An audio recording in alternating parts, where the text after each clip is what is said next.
Selamat datang di kanal YouTube Keluarga Tobondo Nayawan, dan kita akan kuliah lagi di segmen online study Dr. Tobondo. Untuk segmen atau konten ini, online study Dr. Tobondo, teman-teman mahasiswa bisa melihat di kanal YouTube saya, Adriani Galri Adoniram Tobondo, selain dari kanal YouTube Keluarga Tobondo Nayawan. Pernah juga kita upload di kanal YouTube Anak Kampus Indonesia, dan juga di kanal YouTube Belajar Sosiologi. Tapi untuk lebih sering ya, itu lebih banyak di kanal YouTube Keluarga Tobondo Nayawan. Jadi kanal YouTube ini campur-campur, sama juga dengan kanal YouTube yang lain. Kanal YouTube saya, Adriani Galri Adoniram Tobondo. Ada satu kanal YouTube Belajar Sosiologi, itu belum kita dulu sudah dibuka, tapi sekarang untuk sementara di closing dulu. Karena intinya saya ingin membenahi dulu seperti apa sih yang akan kita atur, mungkin berkaitan dengan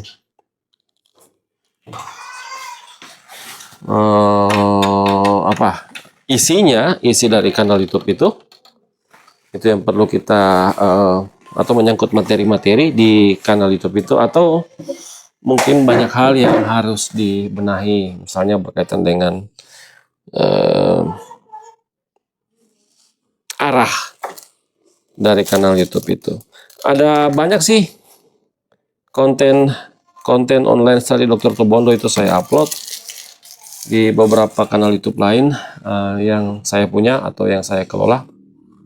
Tapi beberapa waktu lebih banyak intensitasnya di kanal YouTube Keluarga Tobondo Nayawan, karena saya punya goal yang akan dicapai di kanal YouTube Keluarga Tobondo Nayawan. Kita lanjut untuk pokok bahasan kita hari ini.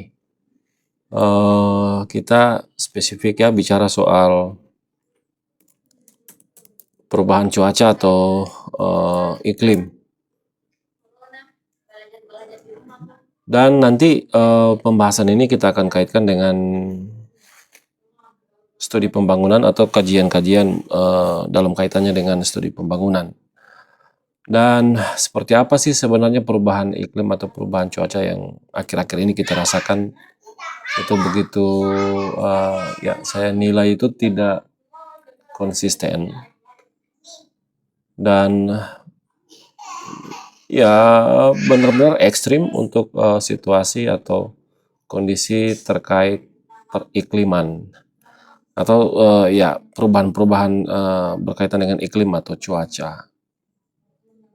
Dan sampai sejauh mana pengaruhnya pada perubahan iklim tersebut, pengaruhnya terhadap misalnya kalau kita bicara studi pembangunan, berarti kita bicara soal perekonomian antara lain kita di Indonesia, atau mungkin hal-hal lain.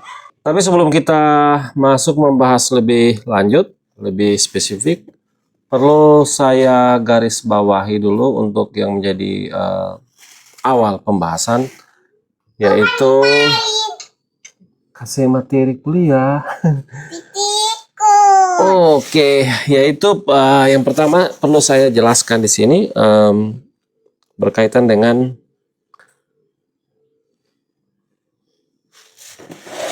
terminologi dulu, menyangkut cuaca dan iklim. Beberapa orang itu lebih memilih penggunaan kata iklim dan cuaca itu dibedakan. Ada yang dia tidak mempersoalkan apakah itu berbeda atau tidak. Ada lagi yang melihat itu perubahan berkaitan dengan perubahan iklim dan atau perubahan cuaca itu hal yang sama. Jadi ada 3 kelompok di sini. Yang pertama dilihat berbeda, terminologi, arti, makna, atau pengertian cuaca dan iklim. Kemudian ada yang menganggap sama cuaca dan iklim, dan ada lagi yang tidak mempersoalkan apakah itu beda, apakah itu sama. Ya intinya kalau kita bicara soal iklim berarti kita bicara soal cuaca. Dan saya sendiri merupakan kelompok yang tidak mempersoalkan perbedaan ataupun persamaan karena mengacu pada beberapa pemikiran. Oke? Iya. Pasti ada mahasiswa saya kemudian bertanya, Pak, kalau gitu alasan Bapak untuk tidak mempersoalkan entah itu perbedaan ataupun itu persamaan, dasarnya apa sih, Pak? Maka saya akan menjawab ada dua hal. Yang pertama, ya sama-sama bicara soal peristiwa alam. Dan yang kedua, Saya apa sih? yang kedua di sini ya Apa dong? baik cuaca ataupun iklim, itu memang ada batasan waktu atau durasi. Cuaca memiliki durasi yang berbeda dengan iklim, dan saya pikir Apa itu? Apa itu apa? itu foto itu Apa sih? adanya perbedaan itu berkaitan dengan durasi waktu. Apa sama dilihat? Tidak bisa itu diklik. Oh, ini teh. Upin itu. Nanti intinya dengan adanya durasi itu, masing-masing cuaca memiliki durasi yang berbeda dengan iklim. Saya tidak melihat adanya durasi itu sebagai hal yang spesifik untuk bisa mengambil keputusan soal ini loh persamaan, ini loh perbedaan cuaca dengan iklim. Karena selain dari yang kedua tadi, maka saya kembali lagi di bagian yang pertama tadi. Ini kan peristiwa alam. Dan karena itu sangat beralasan bagi saya untuk tidak membedakan ataupun tidak dipengaruhi oleh berbagai pendapat. Ada yang menyamakan, ada yang membedakan. Saya tidak mau terpengaruh dengan itu. Intinya ini peristiwa alam, dan setiap peristiwa alam itu memiliki durasi masing-masing. Dan kembali lagi, durasi itu menunjukkan bahwa ini loh peristiwa alam. Contoh, kalau itu berlangsung hanya sebentar saja, misalnya terjadi beberapa menit, terjadi beberapa jam, terjadi beberapa hari, terjadi beberapa minggu, maka itu layak menggunakan kata cuaca, perubahan cuaca. Dan kalau itu berbulan-bulan, maka baru kita layak menggunakan kata sabar. Perubahan iklim. Itu keputusan saya. Tunggu saya. Oke. Papa. Yuk. Sabar. Yuk. Sabar. Ya, yuk. Itu dasar saya. Mengapa?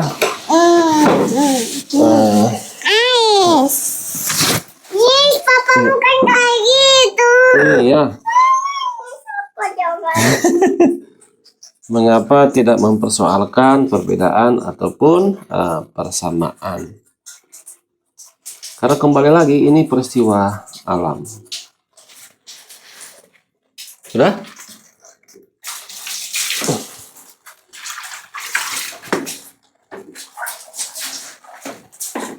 Yuk, pegang ini. Ya, pegang. Awas. Yuk, awas. Angkat sedikit. Ya. Oke.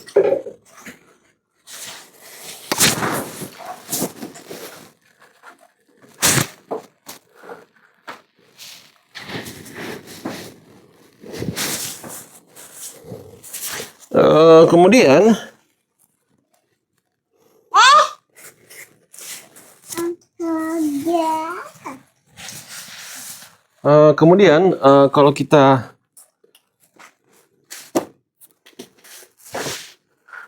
melanjutkan kembali Apa ini? pembahasan kita. Jadi, apakah perubahan cuaca ataupun perubahan iklim itu hanya menjadi bagian dari fokus atau perhatian salah satu Vicky mau. bidang kajian ilmu pengetahuan? Misalnya kalau kita bicara ini kan pasti kita akan melihatnya. Tunggu, pakai itu. Tunggu. Oh, pakai itu dulu coba pakai celana. Tunggu nanti kita. Oh iya.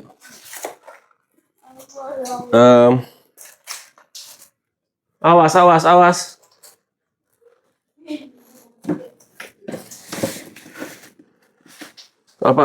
Ya kita lanjut lagi. Minta maaf. Ya begitulah situasi dan kondisi sebagai orang yang sudah berumah tangga. Dan ini merupakan gambaran dari romantika kita sebagai suami istri. Oke, kita lanjut. Jadi kalau kita bicara soal apakah perubahan cuaca atau iklim hanya menjadi salah satu fokus dari bidang kajian ilmu pengetahuan, misalnya eksata. Nah, ini dia yang harus kita berikan penjelasan yang benar-benar itu mengedukasi. Mengenai perubahan cuaca atau perubahan iklim bukan hanya menjadi fokus perhatian dari salah satu ilmu pengetahuan, misalnya eksata. Tapi ini menjadi bagian penting semua kajian dari ilmu pengetahuan, bukan hanya eksata, tapi juga itu sudah menjadi bagian perhatian dari ilmu-ilmu non-eksata, misalnya ilmu-ilmu sosial. Apa dasar saya lebih lanjut untuk mengatakan bahwa menyangkut perubahan iklim, itu menjadi bagian juga dari kajian ilmu pengetahuan non-eksata atau ilmu pengetahuan sosial antara lain. Jadi perubahan iklim itu mempengaruhi pola-pola tertentu, misalnya berkaitan dengan perilaku masyarakat petani. Ini akan kita lihat bagaimana yang semula, kalau sebelum sebagai contoh El Nino. Seperti apa sih transformasi perilaku yang diakibatkan peristiwa El Nino dalam masyarakat petani? Pasti yang kita akan lihat itu perubahan pola tanam, atau bagaimana petani memutuskan misalnya dia menanam padi di sawah, dia akan memutuskan untuk menanam tanaman lain sebagai antisipasi ketika terjadi atau ketika mengalami El Nino sebagai contoh. Kemudian contoh lain misalnya berkaitan dengan kebijakan. Nah, kebijakan ini ada banyak sifat, antara lain kebijakan itu bersifat momentum. Jadi pada saat terjadi perubahan cuaca, maka kebijakan itu bersifat juga dapat muncul di permukaan sebagai kebijakan yang bersifat momentum. Artinya kondisi-kondisi terkait perubahan cuaca kemudian itu mempengaruhi dirumuskannya kebijakan-kebijakan yang bermaksud untuk mengantisipasi hal-hal yang tidak diinginkan dari perubahan cuaca.